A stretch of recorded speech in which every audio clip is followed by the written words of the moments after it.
Shalom saudara yang saya kasihi dalam Tuhan kita Yesus Kristus. Berjumpa kembali pada kesempatan ini, kita akan belajar bersama-sama kebenaran firman Tuhan. Ada beberapa hal yang saya angkat karena hal-hal ini menjadi penghalang untuk kita mengalami terobosan demi terobosan dalam kehidupan kita.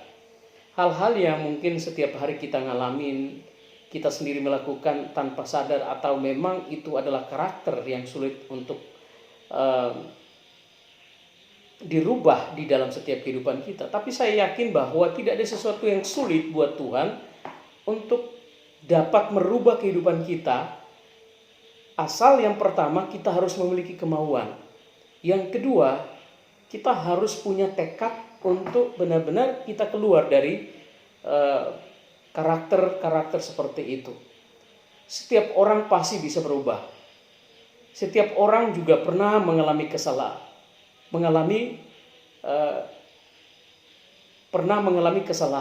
pernah berbuat kesalahan. Tidak ada seorang pun yang tidak pernah melakukan kesalahan. Tetapi yang menjadi titik poin yaitu bagaimana kita mau keluar untuk mengalami terobosan demi terobosan. Nah, malam hari ini saya mengangkat satu tema, yaitu penghalang terobosan. Dalam Markus pasal yang ke-11 ayat yang ke-25 mengatakan demikian. Dan jika kamu berdiri untuk berdoa, ampunilah dahulu sekiranya ada barang sesuatu dalam hatimu terhadap seseorang, supaya juga Bapakmu yang di surga mengampuni kesalahan-kesalahanmu. Jadi berbicara tentang ketika kita datang ke hadirat Tuhan, kita datang berdoa, kita membawa persembahan kita di hadapan Tuhan. Tuhan mengajarkan kita, Yesus mengajarkan kita supaya jangan ada sesuatu penghalang dalam kehidupan kita yang membuat kita mengalami terobosan ketika kita ada di dalam hadirat Tuhan. Kita ada di dalam pelayanan, ada di dalam pekerjaan. Karena berbicara tentang penghalang terobosan, ini berbicara semua faktor, semua sisi kehidupan. Ya, baik di dalam bidang pelayanan, bidang pekerjaan, ya, di dalam bidang hubungan relasi, di dalam bidang apapun, ya. Kalau kita masih memelihara dan tidak punya niat, atau tidak ada tekad, atau tidak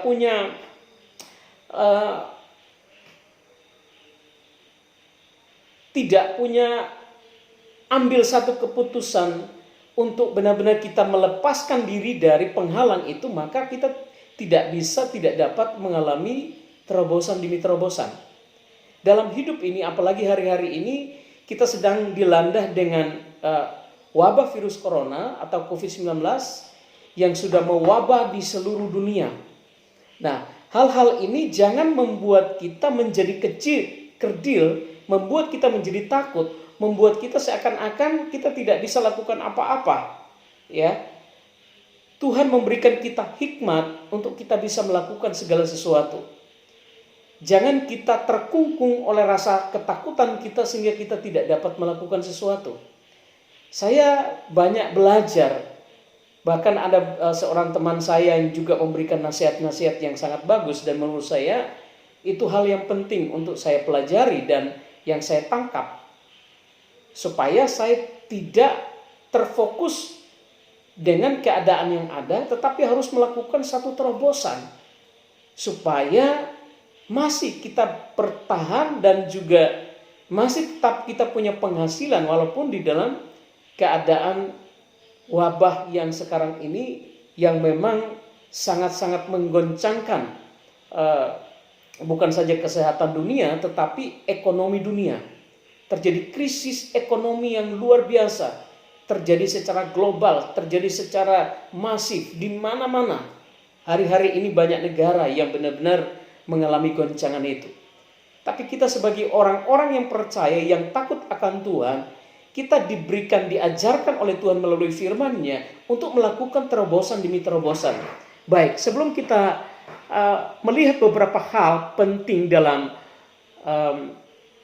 kesimpulan poin-poin firman Tuhan yang kita baca ini, mari kita baca dulu beberapa ayat lagi sebagai ayat-ayat pegangan kita, ayat-ayat penyokong atau pendukung di dalam poin-poin yang akan saya angkat nanti.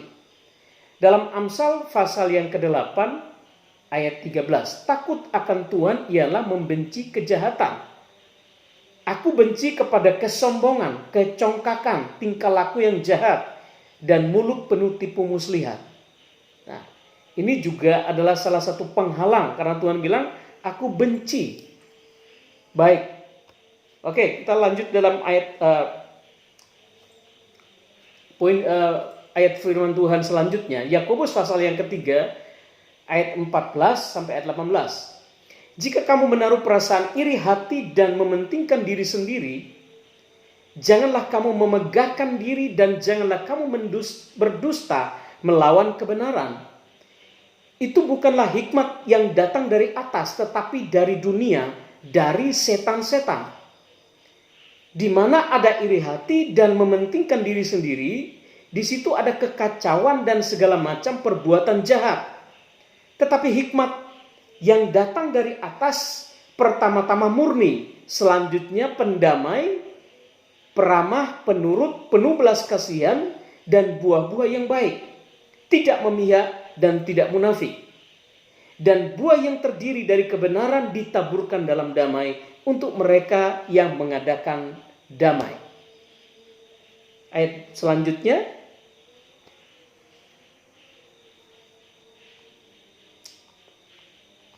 ya, selanjutnya kita akan melihat beberapa poin dari kesimpulan yang saya ambil, yang saya simpulkan dari beberapa ayat-ayat yang kita sudah baca tadi. Saya ambil paling sedikit ada 4 poin. Nah, ada paling sedikit 4 poin, yaitu 4 sifat manusia yang menjadi penghalang untuk mengalami terobosan atau breakthrough. Yang pertama, iri hati. Orang yang iri hati, orang itu tidak akan pernah bisa melihat kelebihan orang lain. Ketika melihat orang lain, melihat tetangganya membeli sebuah mobil, sementara dia juga sudah pakai mobil, tapi mobilnya lebih lama.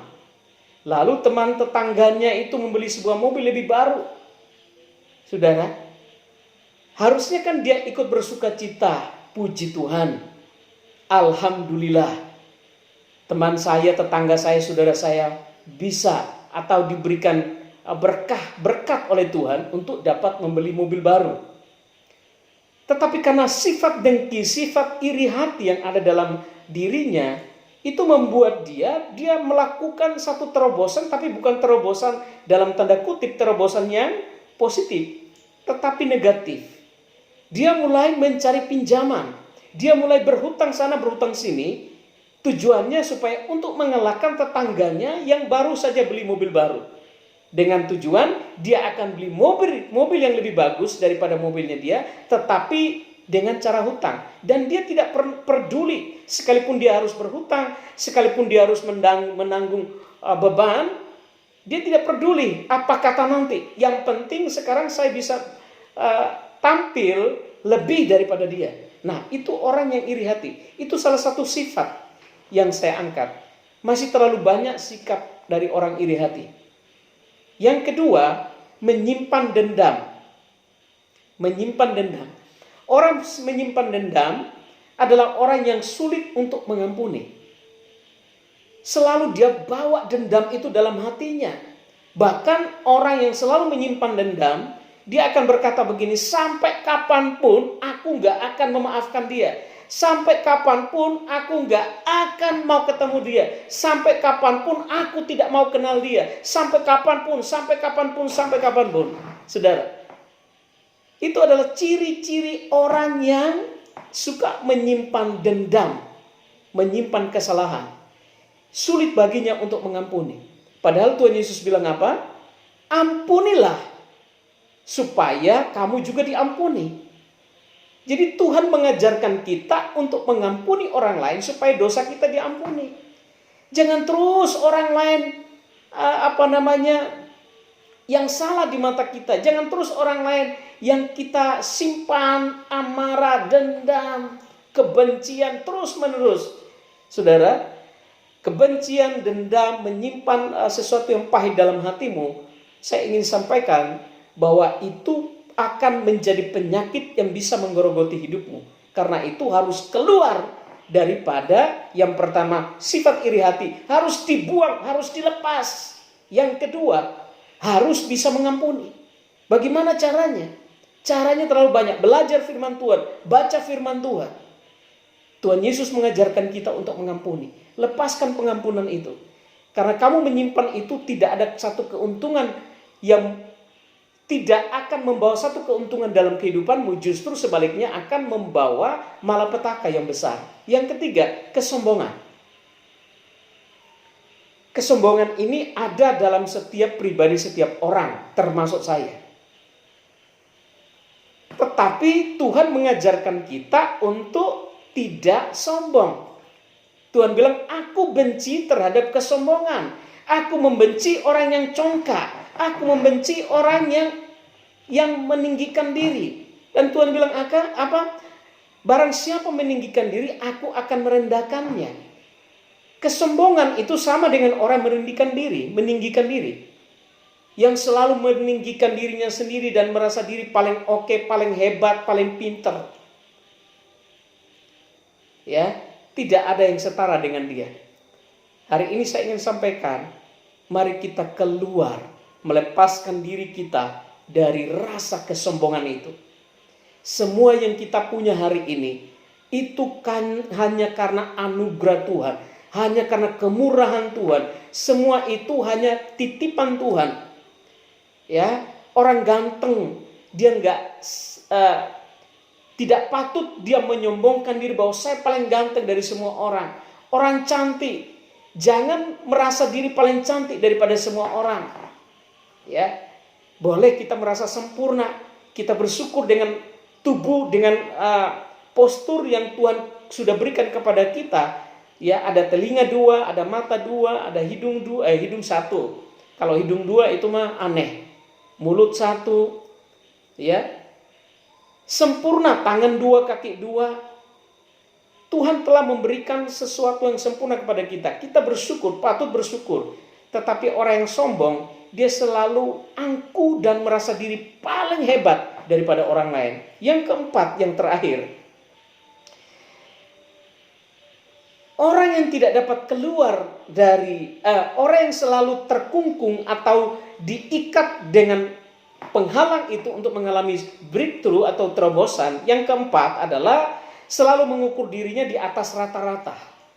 Merasa diri paling suci, dia yang paling baik, dia yang paling benar, ya, lebih dari semua orang. Dia merasa dirinya paling suci. Nah, kalau orang yang sudah merasa diri paling suci, maka dia selalu menuding-nuding orang dengan menunjuk-nunjuk jari. Tuhan bilang apa? Jangan kamu menunjuk-nunjuk jarimu kepada seseorang. Ketika kita menunjuk jari, satu jari kepada orang lain, maka ada 3 jari datang kepada kita. Atau 4 jari datang kepada kita. Kalau kita tunjuknya begini, maka ada 3 jari. Kalau begini, maka 1 jari kita tunjuk pada orang lain, 1 jari menunjuk kepada Tuhan, 3 jari menunjuk kepada kita. Jadi harusnya apa? Kita yang lebih besar masalahnya, dosanya. Jangan mengukur diri kita di atas rata-rata. Jangan mengukur diri kita paling hebat, paling suci, paling baik. Itu adalah penghalang untuk kita mengalami terobosan. Biasanya orang yang merasa diri paling baik, paling suci, paling hebat, gampang sekali dia memvonis orang lain, dia menuding orang lain, dia memfitnah orang lain, dia menjelek-jelekan orang lain. Apapun caranya dia lakukan untuk bisa menjatuhkan orang lain. Orang lain tidak boleh lebih dari dia. Dia harus lebih di atas rata-rata.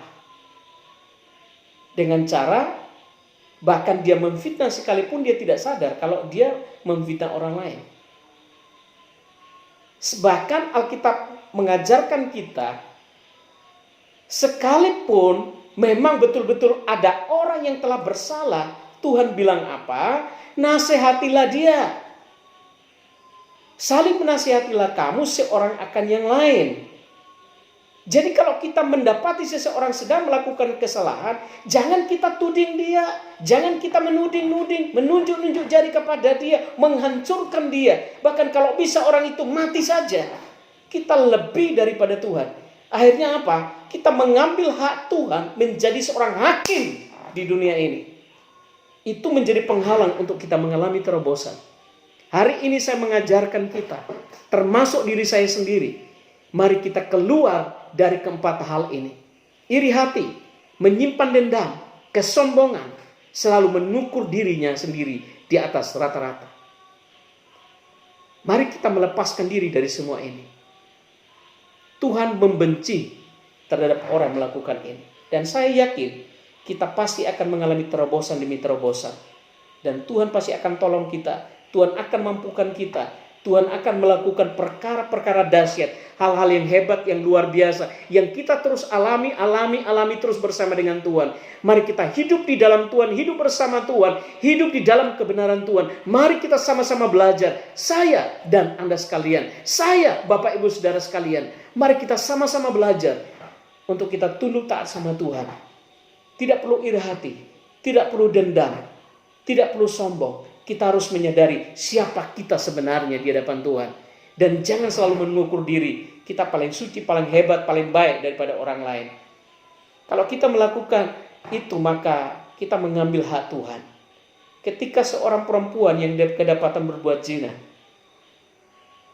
orang-orang ahli Taurat dan orang Farisi membawa orang itu menempatkan di hadapan Yesus. Mereka bilang apa? Mereka hendak mencobai Tuhan bahwa menurut hukum Musa, apabila seseorang yang kedapatan berbuat perbuatan seperti ini, maka harus dilempari dengan batu sampai mati. Tuhan tidak bilang, oh kalau menurut hukum Musa seperti itu, saya menghargai hukum Musa, lemparkan, mari sama-sama kita lemparkan. Tidak. Tapi Tuhan Yesus bilang apa? Barang siapa di antara kamu yang tidak berbuat dosa, dialah yang pertama kali melemparkan batu terhadap perempuan ini. Dan pada akhirnya semua pergi tanpa ada seorang pun yang melemparkan dia dengan batu. Artinya apa? Semua merasa diri orang yang bersalah. Semua merasa diri bukan apa-apa. Semua merasa diri bahwa saya tidak lebih baik daripada orang yang kedapatan melakukan kesalahan ini. Puji Tuhan, biarlah empat hal ini mendorong kita, memotivasi kita, membuat kita lebih maju di dalam mengalami terobosan demi terobosan yang luar biasa bersama dengan Yesus. Puji Tuhan, Tuhan Yesus memberkati. Haleluya, haleluya. Amin.